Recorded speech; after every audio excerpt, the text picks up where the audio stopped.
Hello everybody, Steven here from Cardboard Coalition, and today I figured I'd bring you a review of Gatefall. This is by Jack Rabbit Games. I guess now it's Jack Rabbit Games. It was originally Jack Dyer Games. And this is a 2-player. It can be 3-player or 4-player. Right now it can only be 3 if you have enough sets. But we're going to talk about the base game, which is a 2-player game. So you have 2 factions that you can play with. This game takes 60 minutes to 180 minutes, so that is what, an hour to 3 hours to play. And that's if you go off of the score. If you want to know how to play it and about the scoring and all that, you can go ahead and check out our video on how to play. But today it's the review, right? And we're, like I said, we're just going to review the base game. And as I told you guys, I try to keep us on track. I got a whole list of things that I can talk about right here. All right, so let's go ahead and dive into it. What's the theme of this game? Well, it might look like it's a little crazy because you got little Exile here with his pistols, and you have Brog here with his big club and looking very fantasy and sci-fi.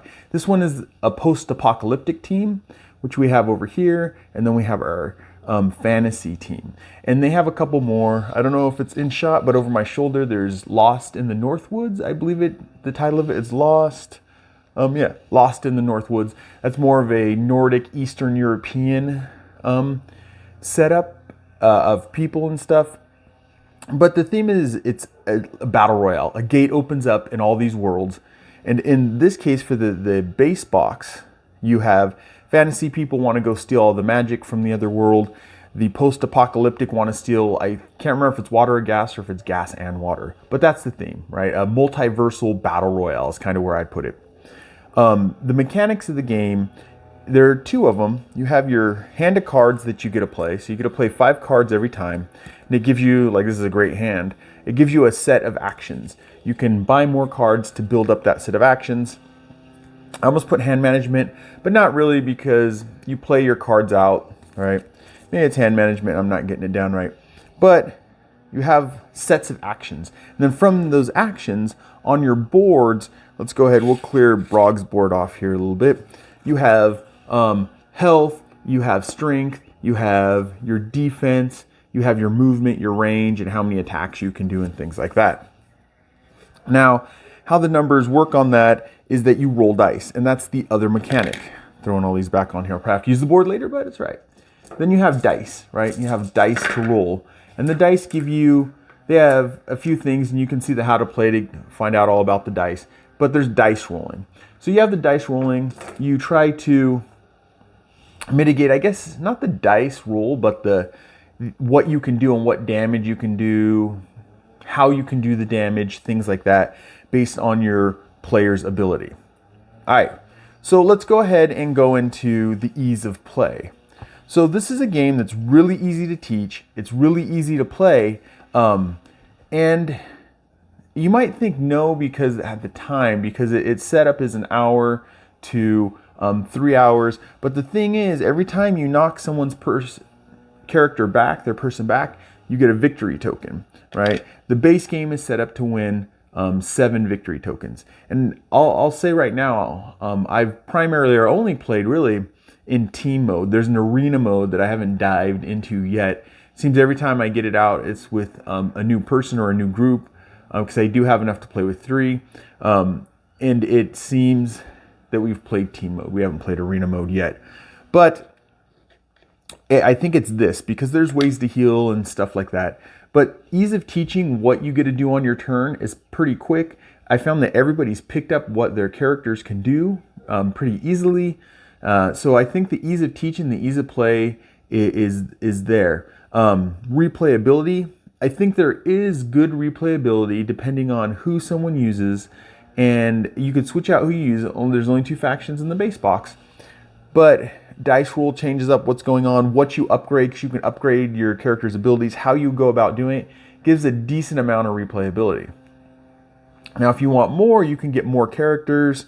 If you really want to dive deep, if you buy this at retail, you can go out and find the Kickstarter. There's 2 more characters that will change up the team, or you can actually play the team modes with 4 players instead of 3. Like I said, there's 2 actually different ways to play the game. There's an arena mode and a team mode. The arena mode, there are like extra items that you can pick up in the arena and things like that. It gives you areas to fight over and stuff like that.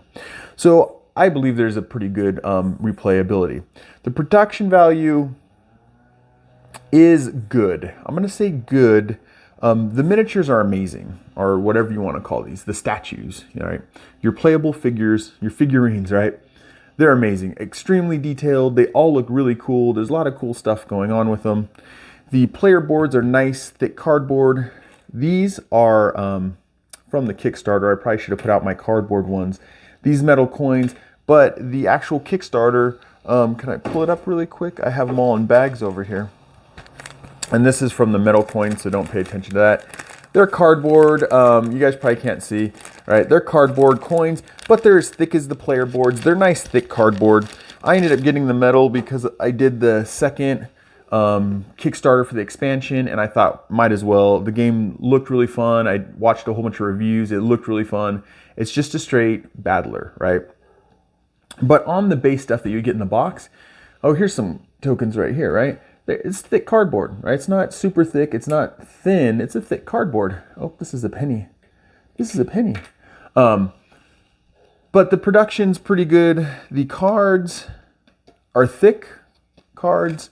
The box, the stuff, they have a thing for all the minis and stuff. Everything else fits a little loose, but they're trying to fix that as it goes on. So who knows if you get a later production of the game, how the box will be set up. All right. So the next thing is the value versus cost that I talk about. It's $59.99. That doesn't mean, if you go to your local game store, they're probably gonna sell it $59.99 unless you have some kind of discount with them. You can find it for around 40 something dollars, so maybe a $10 discount or more on some of the game sites. Sometimes they have this actually on Amazon too, where you can grab it.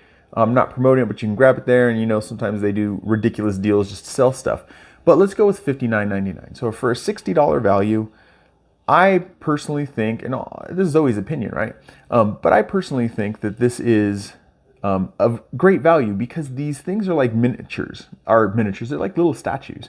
I always think of miniatures as little statues. These are more like statues. All of these you can paint up. Gandalf, right? Well, his name's not Gandalf. Now I got to look at it because I said Gandalf. I messed myself up. Randar. He looks right, just like Gandalf. It looks like a statue of a wizard. That's an awesome statue. You can paint up, you can put on a shelf somewhere and display until you need to play it, things like that.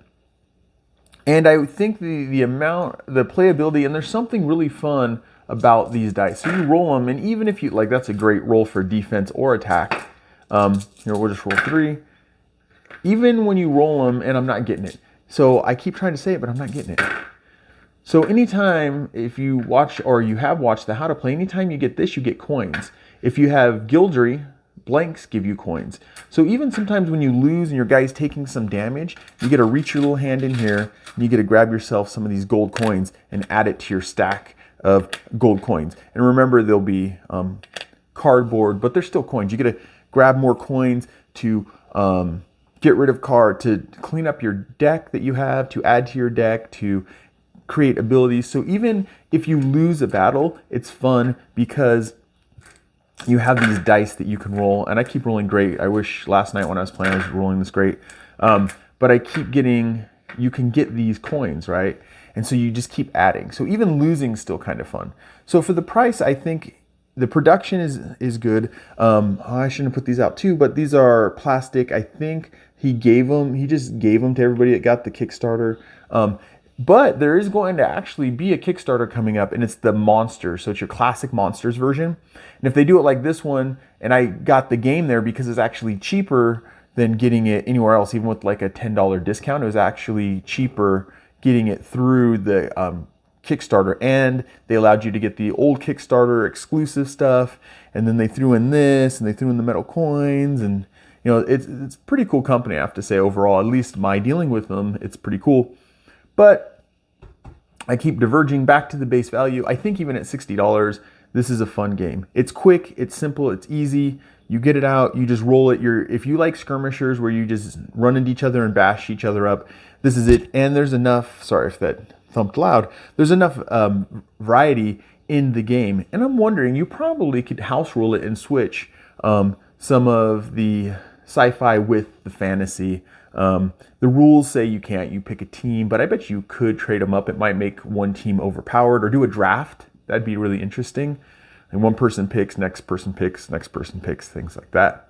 But the replayability, the cost versus value, it's fair. You're not an outstanding, this is the most amazing deal you'll get.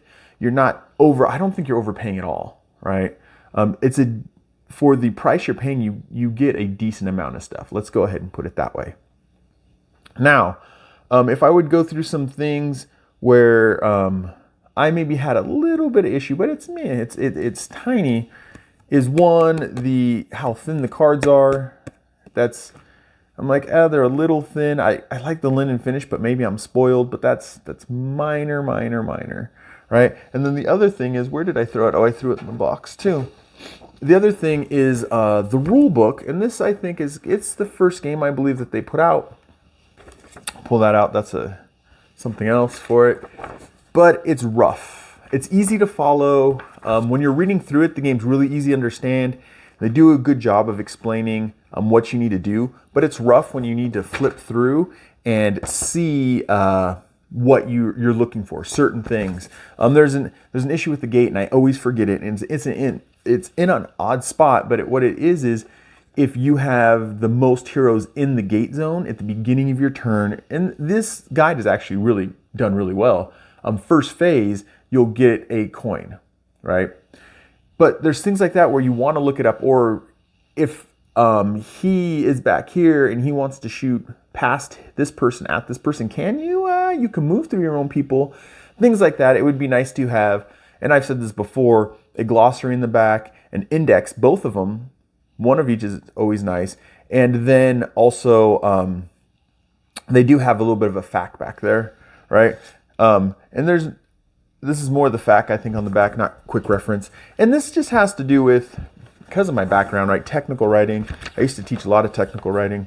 I don't teach as much anymore, but it's just technical writing stuff, cleaning up what's on the page to make it easier and simpler for people to move through your document. And old Jack Dyer, if you watch, and like I said this before, I'm pretty sure you're younger than me, but if you're watching it, this is something actually I do. So if you wanted, you could always hit me up, and I can try to help you out with the technical side. I mean, I do it every day in my normal job. But anyways, out of all this, I think that would be the one drawback. The card is actually weak. They're sturdy cards, right? I'm babied with the linen finish, but it's just the rule book, which is easy to understand, but when you're trying to reference back. So would I play this game again? To sum up the whole review, would I play this game again? Yes. Would I ask to play this game again? Yes. And it's finding the right players, obviously, but when I find out someone likes a skirmish, I'm very quick to say, hey, let's play this skirmish. And it's the mix of the cards, how many actions do I get to put down? Sometimes you get really bad hands, and then it's also the thrill. I like the chaos of rolling dice. So that is my review of Gatefall from, well, now it's going to be Jack Rabbit Games. I'm sure even on the box says Grimm Rabbit Games, and it was originally Jack Dyer Games or Production or something like that. It's the owner's actual name. But that's the review. I hope you guys enjoyed. I'm Steven with Cardboard Coalition. I'll see you later, everybody. Bye.